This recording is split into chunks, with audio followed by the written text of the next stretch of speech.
So I want to talk about 5 very important things that I have committed myself to when it comes to everything sound package. From this moment all the way forward until I change my mind again. But I probably won't change my mind again. So those 5 things, and I was thinking about getting fancy and putting it up on the screen, but I'm not going to do that, are light or lightweight, fast, powerful, simple, that's 4, I can count on one hand now, and modular. So light, fast, powerful, simple, modular. And I've been throwing that around in my head. I wrote it down in my phone, and I've put it everywhere in my workshop, around my sound package, because those are the key concepts that got me into a mess. I have completely dismantled and torn my main sound cart that I've had for 7 years, amazing cart, and stripped it down to nothing. And the mini cart has also been stripped down to the bare bones. The cart still is assembled because it's a different style, and everything kind of went into this state of cases and organized chaos with the intention of rebuilding with these 5 concepts: the light, fast, powerful, simple, modular. So why are these things important? Well, first is, let's talk about light. We all want to be lighter. Not only do we want to be physically well, as far as our ability to move around and not carry a bunch of excess like inflammation and weight, we want to be able to get to the locations with the equipment that we need to use, whether you're doing a big job or small job, with the lightest and most practical, based upon what you're doing, solution, so you're not carrying around a bunch of excess weight. Now, that could be because maybe because in my last year of the 40s, and I've noticed that by carrying heavy things, I throughout my career, some changes in myself and my body that really requires me to be light. I can't be carrying a bunch of overly heavily things and pushing big, huge, monstrous sound carts that weigh way too much anymore. So there's that. The next thing is fast. Okay, so what do I mean by fast? Well, when I think of fast, probably a better word, if I wanted to evolve these 5 concepts, might be efficient. As far as minimizing the amount of steps it takes to get to the location when you land and be ready to go. So how many physical steps do I have to do? Now, you might say, well, yeah, of course, that's a no-brainer. But I don't know if you guys have noticed, but a lot of the new technology that's coming out, especially in wireless, has really given us all of these new technical possibilities, meaning that we can sync via Bluetooth, we can control things now, we have RTSAs, we have this, we have all these incredible tools which are very, very useful. But a lot of the times, if you break down these processes from a point-to-point equation, they're not always the most efficient process to get to the goal. So that's what I mean fast. And fast is definitely workflow dependent on the type of gear you use and how you implement that gear into your workflow. So that's what I mean by fast for me. Like, for example, how many steps does it take physically to get a wireless transmitter turned on with a battery onto the talent, coordinated and ready to go? Is an example of that. Do I have to change the antenna out because it's using multiple bands? Was the battery able to be pre-batted the night before, or was it a transmitter that is going to drain the battery because it's using Bluetooth technology inside of it, so it's going to need to be batted on the day? What does the coordination look like? Are you working in a coordinated environment with a frequency coordinator where you're going to manually program all of the transmitters and receivers, or are you using, like, if you're a Shure user, a wireless workbench, Electrosonics, wireless designer, or are you using like a Nexus type workflow for an auto assigned frequencies? All of these things, and the reason why I bring this up in the world of fast, take extra time and extra steps. And there are big differences if you literally kind of take the technology out of your head for a second and say, okay, oh, it does this and it does that, of how many steps does it take to get from load into deployment on that particular system. So that's fast, right? So we did lightweight, fast, efficient, and then the other one is powerful. Okay, so an easy way to get light is, well, bring less, right? Common sense will tell you that. But the powerful part kind of needs to coordinate with the light part, meaning that is the devices that we're using per weight packing the punch that we need to maintain light. And there are different types of light. Obviously, there's bag light, there's cart light, etc. But does the device for the size and the weight pack the punch? Meaning, how many channels can I get in this one device and this one slot mount device versus the other? Is it 2 channels? Is it 1 channel? Or is it 4 channels? And does that help me get lighter by adding more power? So there's a lot of ways. This is just kind of me like going through my process to look at these different things, because on your package and what you're doing, you might say, well, light doesn't matter to me. I just want to be heavy. I doubt that on all levels. You might say, well, I don't need to be fast, right? Of course, I think these are things we all share, but making a decision based on a build out or a decision to break down what you have, to just say, hey, I'm breaking everything down just to rethink it completely, is where I went. So now, so we got light, fast, modular, and light, fast, powerful. Light, fast, powerful, modular. Okay, so modular is number 4. We'll call it. Is so important to me, especially these days. I have been guilty of this kind of methodology of, here's my sound cart, right? And Instagram flexes, hey, check out my cart, here it is, it's got all this gear in it, and I designed it all this kind of way and stuff like that. But I have done countless shows, interviews with other mixers, working on different varying types of projects, and the one resonating thing that I keep hearing from the mixers that I look up to, for the people, is that you build the package per the project.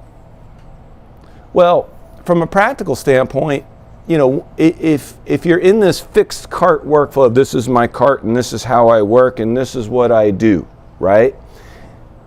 The issue becomes, at that point, this, well, I can't rebuild a cart every time I get a new show or a new film or a new movie or commercial or whatever. I can't just redo it. And I can't really have like 6 different sound carts built for 6 different ways, because that's just not practical. It's probably not a good financial decision. So there's that route. But then there's modular. And such as is no matter how you design to get to the goal, the key is the concept modular. So can I configure this pseudo cart, which is really just a frame or a way to carry things around, in a way that is fully modular? Like, I've seen examples of this that have been brilliant. I've learned so much from you guys out there, mixers and stuff, just studying and watching what you're doing and asking questions, because that's how we all learn, is we share with each other and we learn little things. We go, oh wow, I really like the way you did this, and I cannot borrow that for my own workflow. You know, you see a lot of the bags that are inside of the carts that literally just kind of remove. So it can be a bag or cart. So it's easy to get big or small. And there's also this idea nowadays with PoE and different types of devices, like Nexus in particular is a favorite of mine, that you can remote it to set, and you can power everything remotely and even send your IFBs and contexts out that one device. And, you know, or maybe you're using Pharaoh fishes, and Dante has opened up this whole new world of modularity and thinking that has kind of broken all the rules. And can I take what's inside of my cart and easily and simply connect multiple systems together, Dante, or can I easily break things down inside of it and reconfigure it for a film, a movie, TV show, commercial, or in my case, a lot of the times on a project like a TV show where we're working on a boat, and then we're working in process trailer, and then we're doing, you know, on a stage, and a lot of the times I'm constantly moving and reconfiguring. And that is where I come with modular, because if it's not modular per se, like I'll give you an example of something I don't think is like a modular workflow. Like I have a Wizzy SBL 2208. It's a 8 channel, a AB antenna distro with dual zone distro. It's a beautiful piece of kit, but that's going to stay fixed inside of the main cart, as I call it, the larger cart that I have. So that doesn't fit a modular workflow. So anything that's not in a modular sense, meaning I'm not going to put that out and put it in a bag, I'm going to have to build in redundancy for, which means it's going to cost more money if I want to take that. So that's why, out of the light, fast, simple, powerful, modular, in the modular realm, where my head is at. All right, one left, simple, because we got light, fast, simple, powerful, modular. So we didn't cover simple yet. So what do I mean by simple? Simple means, to me, goes right along with fast and efficiency, and it also goes along with less chance of failure, less point to point. Am I going A to D, D to A, analog to analog? Is my workflow going through several stages of analog to digital conversion? Am I using adapters to go in between things? That's one way to think about not being simple. Is the equipment or gear that I'm using over-engineered for what it is that I need? This one's a slippery slope. This is what makes me a huge electrosonics fan, is that utilities, sound utilities, when working, they all know how to use it. They just plug in the frequencies and then they go. It doesn't have a lot of the rich features, which I also love, that you're going to find in some of the other brands, as far as like the Bluetooth syncing and remote control and management and all of the different functions. Although you can remote control wireless designer through a network, but anyway, there is some remote control ability, plus, Dweedletone. So I don't want to put them into the Stone Ages per se, but I want to say that they're a great example of a simple workflow that is reliable, also very flexible as far as modularity. Let me give you an example. They have the largest ecosystem out of any wireless manufacturer as far as transmitters and receivers that I'm aware of. And there's waterproof transmitters, handhelds, all different sizes, types, and backwards compatibility for analog, aka digital hybrid, with their digital receivers. So of course I'm a huge fan because of those things. But I'm also a Nexus owner because I use that for other types of things, which is a whole different stream that I'll talk about. So that's kind of like just something I was excited to share. And I wanted to get on here, I wanted to do a stream, and I wanted to talk about this light, fast, modular, powerful, simple concept that has literally caused me to completely rebuild every bag cart I own over this downtime period. And now I'm spending every day here. These are the looms for my, we'll call it my main cart, and which is incredible. It's so light and simple because the design is mostly Dante integrated, and the way I've kind of situated the D-style connectors on the rack mounts, anyway, we won't go there yet. So that's what I'm working on, and I just wanted to share that because I've talked to a couple mixers, friends in the community here in Atlanta about this idea, and it's just been very well received because I think it's something that we all can resonate with. This isn't my original idea to be light, fast, powerful, simple, modular, but it is something as I get back into my next project and I started thinking about, should I add this piece of gear here or do this piece of gear here? I can use these 5 simple principles to guide everything that I do move forward. So I don't put myself into the corner of going, I shouldn't have went that direction because now it doesn't work with this, and oh man, I got to sell this off. It can get expensive when you don't have a focus. So I think I want to spend some time here with you guys and put some of these questions up here. What do you think? That's what I want to know. What are some things that are simple, not simple, or do you have some core,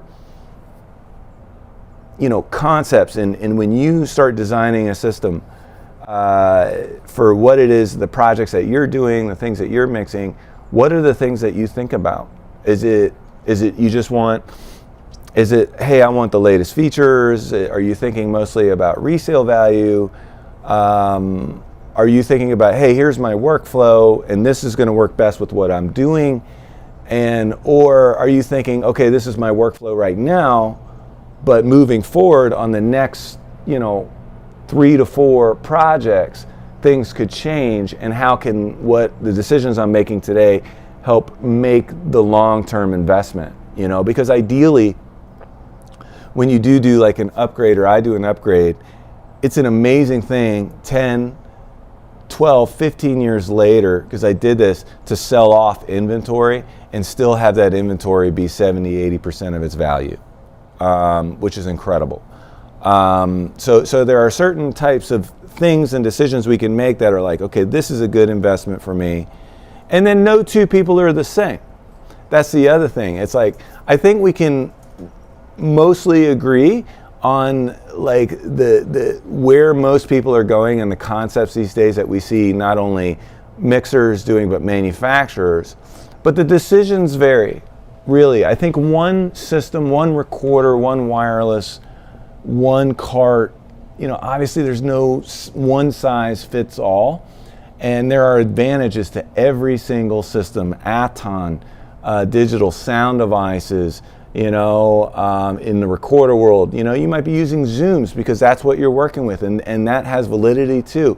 And then in the wireless world, God, we have so many choices.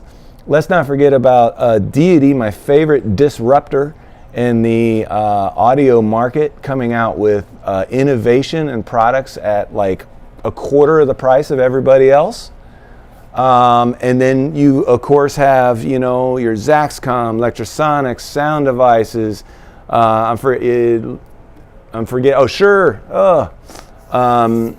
You know, it's just it goes on and on. Sennheiser, Sony, once you start getting the ENG world and slot mount stuff. But that's what I have for you guys. That's kind of where I was coming from. I'm waiting on an Amazon order because I have to get some 3/4 inch size shrink so I can solder these looms onto these D-style panels, and I'm getting pretty close to solidifying a completed build of the main cart, and then I have to move into the Blackbird cart, because I bought one of Matthew Freed's cart. Man, what a nice cart. The Grackle, it's the Grackle Murdered Out. That has replaced the Super Zuka, which I'm holding on to, by the way, because it's the only one that fits in my truck. But the Grackle's like my new small mini cart. So I just had to kind of change this. The Zuka, Super Zuka was, it was just too overloaded. It was a little too small for what I needed. So I needed small, but just a little bit of a different build. So that's where I ended up with that. Okay. So let's go over here to comments. And there we go. From now on, change online. Okay. Atnas, hello from Bulgaria. And I like that. Great to see you, Atnius. And I like that Zlatko says you have fans in Bulgaria. That's super cool. You know, I love streaming early in the morning, guys, because of the time change, because I get a lot of the viewers from other parts of the world, and I just love that. And so cool. So thank you for being here. You know, I'm more, you know, I'd stream at 5 a.m. if you know, I'm just kind of like a get up, drink coffee guy. I'm not like a stay up late guy, really. You know, I'm more of like, I tell my son I like to wake up in the morning and stare at the wall and drink black coffee, and just, that's my peaceful time. All right, so Dan says, Dan, great to see you. Dan and I had the opportunity to have lunch here in Atlanta. It was really, really cool, and he is a wireless coordinator and doing major broadcast sporting events with the team he works with. So I had a really great time talking to Dan. Frequency management across multiple manufacturers is definitely a choke point. Having to enter frequencies into multiple devices, pieces of software, is pretty slow. Dan, you bring up a really, really good point. And you're right about that. And I will add to that, if you are in a situation, which most of us are, I mean, because if you think about Comtex, right? If you know, you think about IFB transmission, Electro is still in the, you know, leader world of that area. And then whatever wireless you're using for your talent, you know, there's 3 brands right there. All of those have to be coordinated. And if it can get, I agree with you, it can get too hairy. You can back yourself in the wall. And my experience, you know, having a Nexus sound device system and Lectrosonics, is that's a balance to juggle. And I'm actually even considered using Wireless Workbench for the coordination, because the way the band planning works with the Astral Wireless or Sound Devices wireless system requires specific coordination per band. So it's not so simple as just custom channels. So it's really good point. And then Slacka says, with one manufacturer it's easy. I choose Lectrosonics for all my wireless, thanks to Michael. Well, Zlaka, that's awesome, man. I'm glad you're happy with that. I am also happy with the Electro stuff that I own as well. Dan says, simple is important. When things go wrong, much faster to troubleshoot. Amen. You know, you want to be in a situation with a plan A, B, and C, and you don't want that plan B and C to be just too complicated. You know, a lot of the times, you bring up an interesting point, Dan, because I think a lot of the times it's easy to get into this gear lust of the greatest tech. Oh man, I got this and that and all these software programs can do all this, and then next thing you know, you're too complicated. Very good point. no one ring rule to them all anymore. Yep, it's definitely different for each person. So like I says, we can't offer services to all people. I think we have to have one niche where we are good and work there. That's really interesting you bring that up, Zlatko. And I think that, as our career evolves, and I know this has been for me, and I'm sure a lot can relate, that you just kind of naturally evolve into those niches. I found myself gravitating to a lot of films and TV shows that have music in them just because of my music background, and it makes a really nice fit for those kind of workflows. So you just naturally go towards that stuff, and trying to staying in that lane can make a big difference. So Dan says, an argument against multi-part looms learned from the truck world. It can be used to all individual pairs for when wires break. Easier to replace a single pair in case of failure. Yeah, and that speaks volumes, obviously, to Dante workflows. And then, once you're over 100 meters, of course, then moving into fiber and all of that type stuff, I'm sure is becoming standardized in these truck type workflows. Which I don't have a lot of experience with, but I couldn't imagine having a bunch of crazy looms there for sure. Artemis says, I did the same, my bag and my cart, now I'm fast to go mobile. Good idea. Yeah, man. These aren't original ideas, but it really helps to kind of keep them in the forefront of our mind, when designing or thinking through a system. Because there are some I gotchas in there. I know myself, I've been victim of my own thinking, complicating things and getting to the point of where I end up with gear decisions or car decisions that I'm going to have to backpedal from and then sell off that gear and go a different direction. So it's not so simple as like, hey, choose this brand and you're going to be great. That's not how this thing works. All right. Cable management with single pairs becomes much more important though. Absolutely. Making sure your cables are well labeled, organized is another way, I think, to maintain the fast and efficient part of it. To be, because there's an old saying, we all get paid, right, when things don't work. That's really where we make our money. It's not when everything's great. It's when something happens and we have to think and solve the problem. And that's really what makes this thing fun. So anyway, guys, I'm gonna sign off here. I want to say thanks to everyone for joining for this impromptu live stream. And congratulations, by the way, for those, especially like myself, who were really affected by the strike. It's looking like we're all going to be back to work very soon. I know a lot of people are getting phone calls and positive things are happening. So I'm really happy to see that.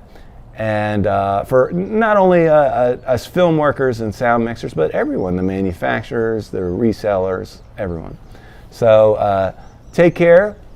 I'll be in touch. I'll try not to make it so long before I do the next live stream. And then one of these days, I'm going to do another 16:9 video. And because the shorts I've also been doing, and thank you guys for watching those and your feedback on those, because those are a little easier to make and faster, but I still like the widescreen format, So anyway, I'm out. Thanks everyone for tuning in, and I hope to see you soon, and take care.